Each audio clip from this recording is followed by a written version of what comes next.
Hey guys, so I wanted to make a small little video, um, because I just found out today was actually the 4-year anniversary that we had since we had the first ever episode, pay-per-view of AEW for Double or Nothing.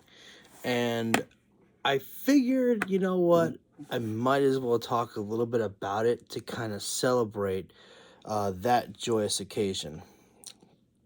Um, I want to talk about just some of the key points of the night there. Um, the debut of freaking Awesome Kong. I was like, wait, what the hell? Couldn't believe it.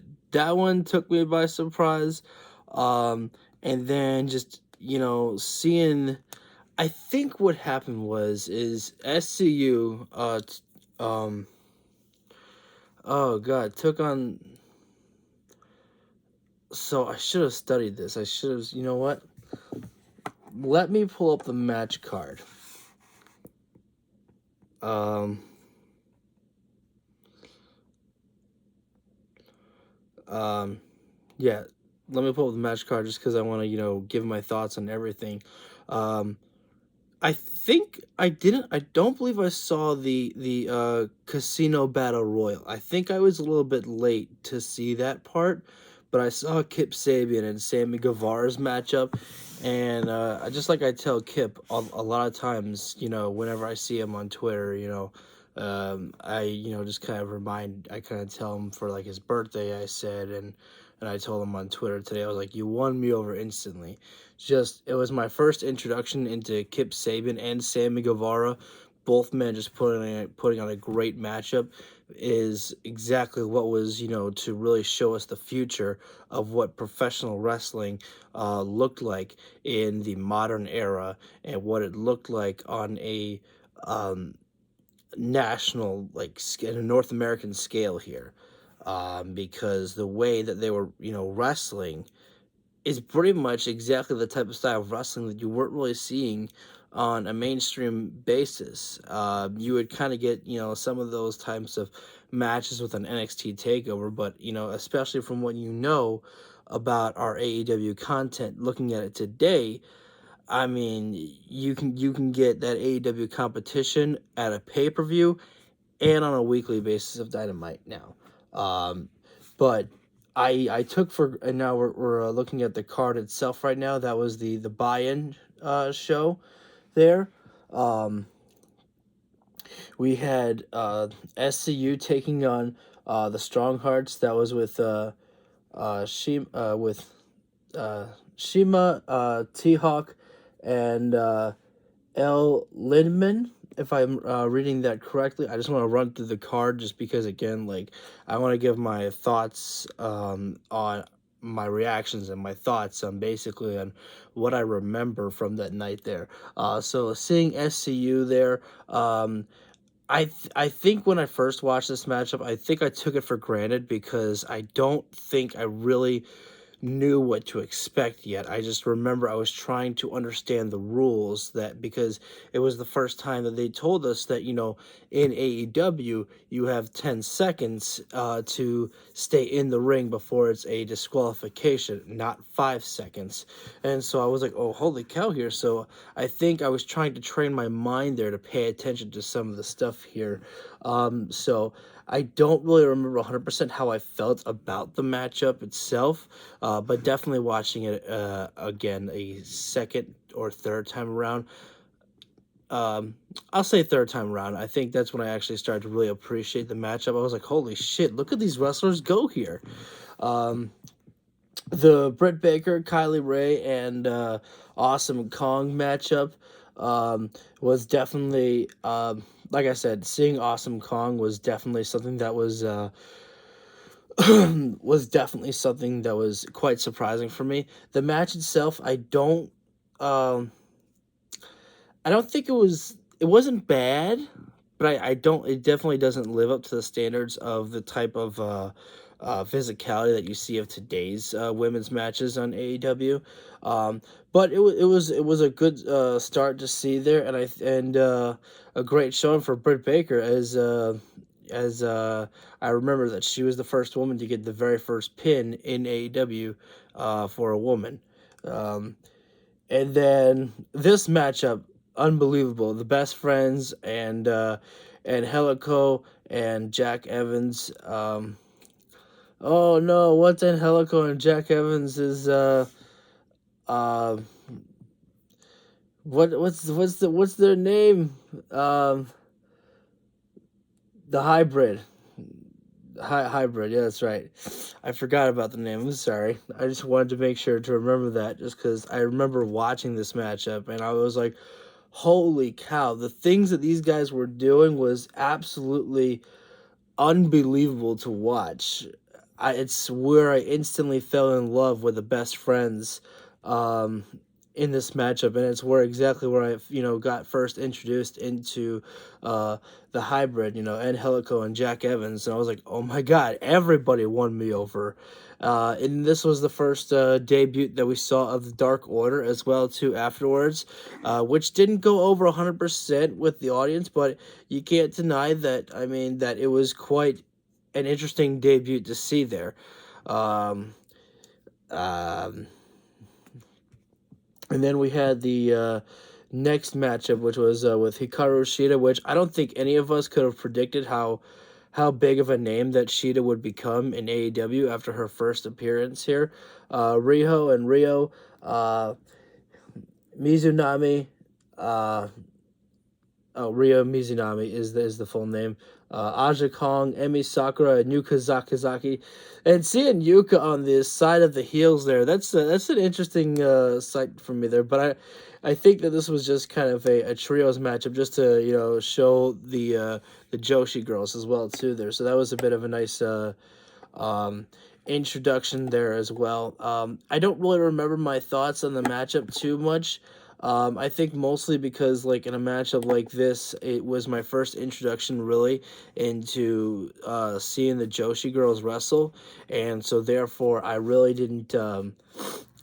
didn't know what to make of them, so I was kind of just studying their style of wrestling and studying um, how they, do things there. And then, of course, now we get to some of the main events here. Cody Rhodes taking on Dustin Rhodes. This was a pitch perfect matchup. Um, I remember this here in this matchup that when everything first started off, you knew it was already emotional when the fans were so into it, chanting Dustin, Dustin. Oh no, sorry, they were chanting Dusty. Of course, they were chanting Dustin at certain points too, but they were chanting Dusty. I think they were chanting Dusty's kids and things like that. It was definitely getting emotional for both brothers there. Um, and then it was getting at times actually hard for me to watch it because if you follow me on my social media of Twitter, you know that I recently went through a war of words with people online because of my thoughts on, bleeding for women in wrestling. Uh, let's not talk about that. But it had been so long since I had actually seen that much blood in the modern era of wrestling on in a North American uh, wrestling company like that. I'm a little bit tired right now. It's a little it's a little late, but I wanted to talk about this. When I realized that holy shit, today is the day that it was Double or Nothing. So I figured I'm like, I feel like I should say something. And it was like to celebrate this occasion for something. Um, but it made me sick to my stomach at a certain point. But then I slapped myself in the face, and I'm like, wait a minute, this is okay to have in wrestling. I was like, this is okay. And if you remember the spot, Cody Rhodes had Dustin locked in the figure four leg lock, and then Dustin rolled over, reversing the pressure on Cody. Dustin, his face is all covered in blood, and he is like got a pain expression on his face. I was like, dude, I was like, that looks almost identical to the same iconic Stone Cold Steve Austin picture there. Austin's got the blood in the face. He's screaming in agony, but he never tapped out. He passed out. I was like, that pretty much looked exactly, the exact same iconic picture there with Dustin. And the rest of the matchup was great as well too. It was just Cody and Dustin, and then just how much those guys had me invested in what just happened with everything is when Cody came back into the ring. When he grabbed a microphone and said that he had signed a matchup for him and a partner of his choosing against the Young Bucks, he said, "But Dustin, I don't need a partner."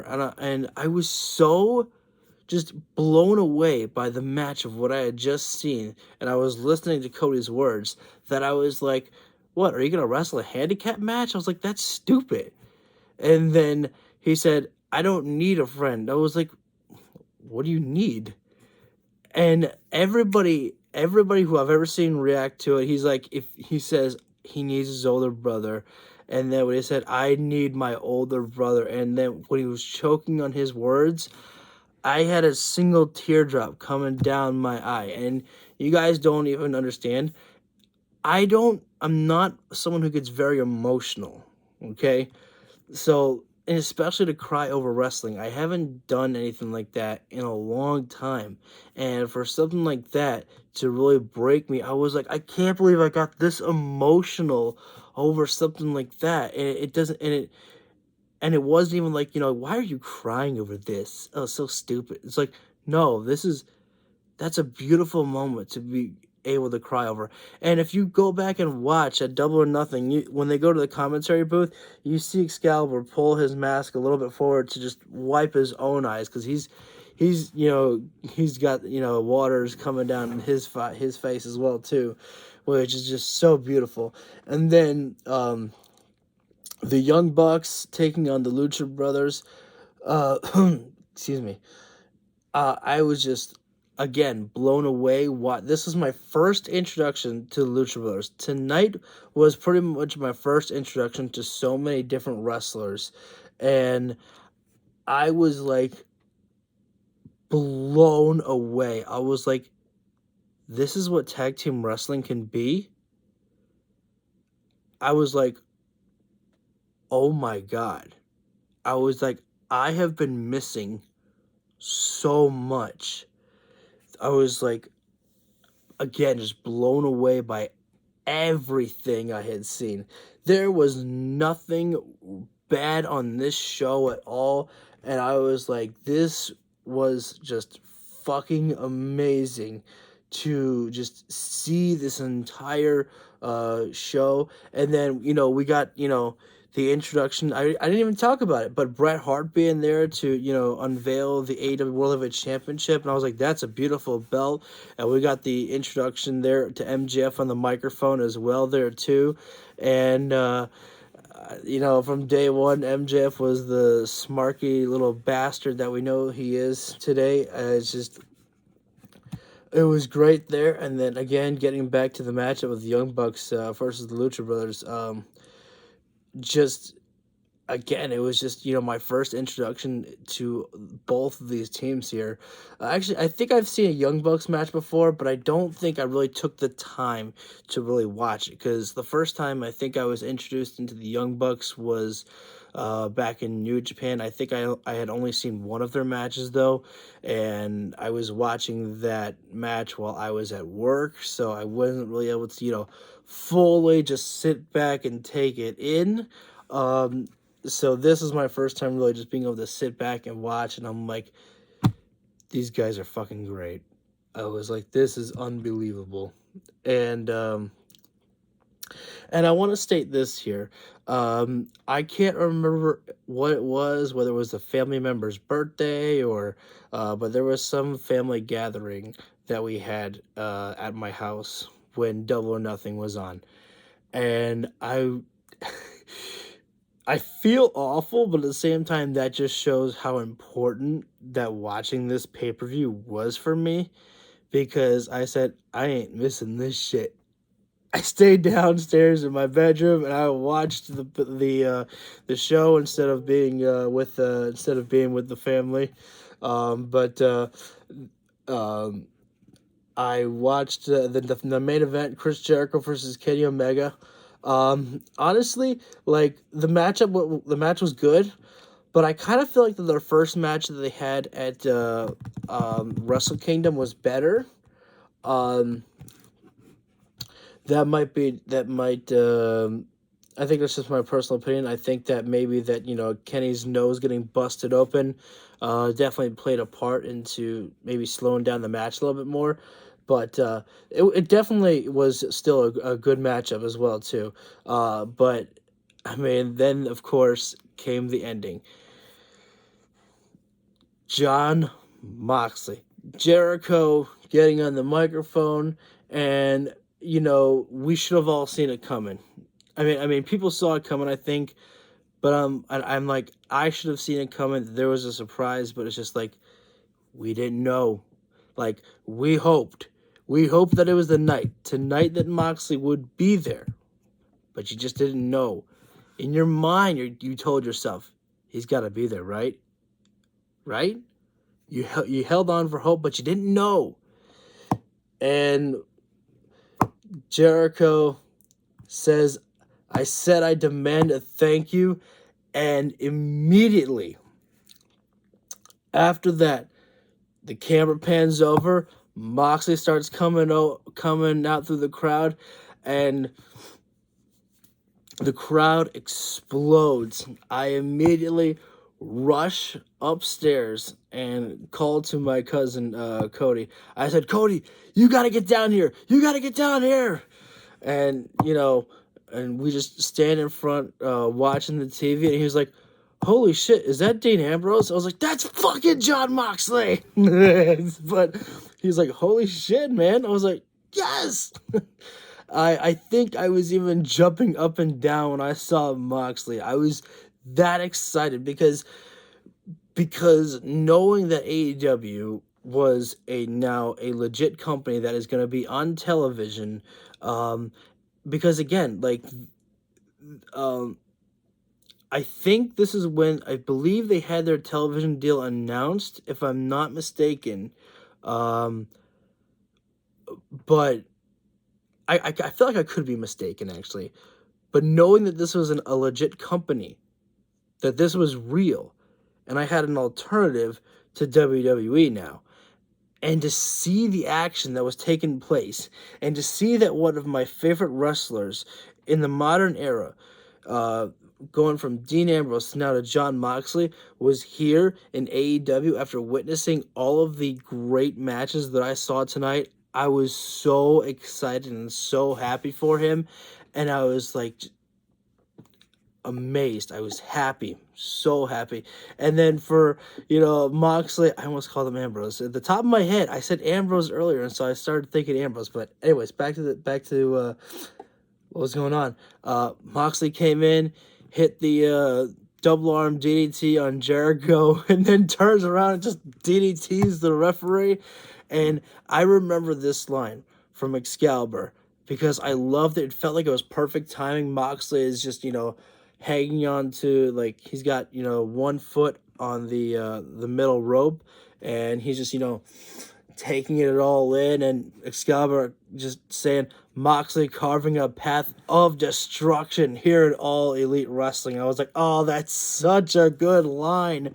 And then I was like, "Oh my god, he's turning his attention to Kenny Omega." I was like, "All right, he's just gonna hit the double arm DDT, and then, good night, folks." Nope. Fucking Moxley gets Kenny going up, and then Kenny just rushes him into the ropes. They fall out of the ring. I'm like, they're fucking brawling! And I just got so excited because I thought I knew. I thought I was the smart Mark fan who was like, all right, Moxley's just gonna lay out Kenny Omega, and good night, folks. I'm like, no, we're not finished. they just keep brawling and brawling, and they go into the crowd, and I believe it was Jim Ross who said this line here. He said, "These fans are still so alive. They've been with us this entire night, and they're still just as loud." And it was just so fun. And then for them to get on top of the poker chips like Moxley and Omega did. Moxley hits the double arm DDT on Omega, throws him off the poker chips, and I don't know why, but I just got so happy when Jim Ross had the closing line, and he said, "I've been Jim Ross, thank you for tuning in. Good night, everybody." It felt like I was a little kid again, hearing Jim Ross just say good night to me for some weird reason. But it's where it all started. I mean, this was the first edition for AEW. I mean, you can try to make the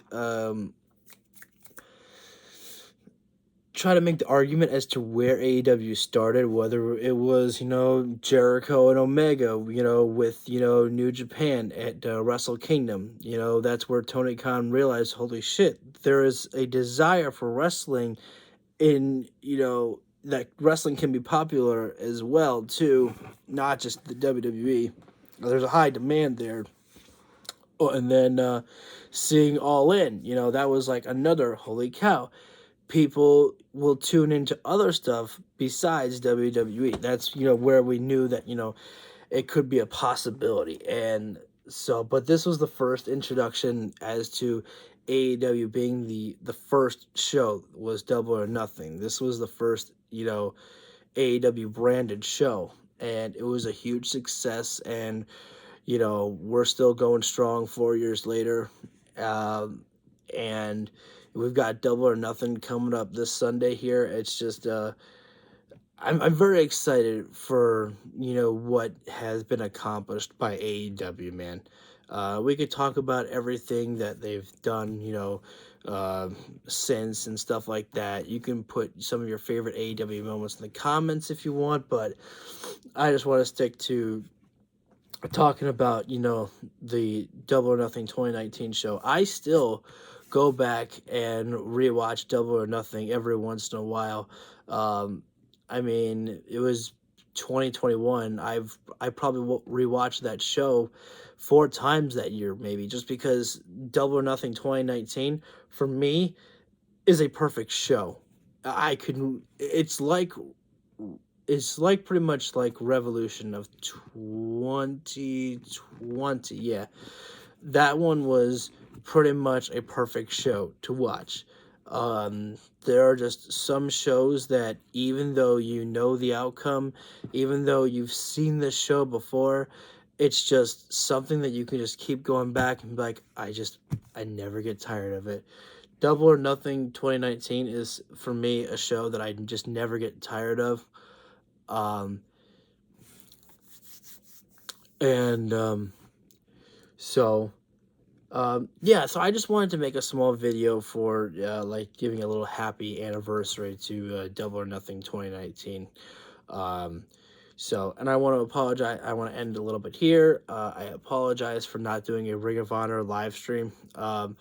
I got busy with work, and then when I was going to do a replay for Ring of Honor, but I just got so fucking sick. My head was killing me, my stomach was hurting, and I was like, Jesus fucking Christ. I was like, I just have no mood right now to be able to do it. And I guess it's probably a good thing that I didn't, because I think that it might have been 3 hours of Ring of Honor, which is overkill. Okay, I that's too much. I understand that this is I understand this is a big weekend for Tony Khan, but if it was really 3 hours of wrestling that people had to sit through, that's too much. That's literally too much wrestling. And look, I love Ring of Honor. I love being able to witness all these people, but I mean, like, there's just not enough excitement at times for Ring of Honor. Really, like, there are some good storylines, but just I don't think there's enough really on there. But anyways, I don't want to get into talking about too much other shit. So yeah, that's it, guys. I just wanted to talk a little bit about this. If you want to hit the like button down below, feel free to go for it. Again, if you want to leave down some of your favorite AEW moments, or if you want to talk about your reaction to the first ever Double or Nothing, what was your favorite match? I get the feeling that a lot of people will say it was Cody and Dustin Rhodes, and rightfully so, they would. You can hit the subscribe button, and while you're there, hit the bell icon, give it a little ding, so you get notified when I go live for any of my videos. And then also, yeah, we'll end with that. So thanks, guys, and have a great rest of your night. And as always, I will see you on the next round. Yo, Adrian.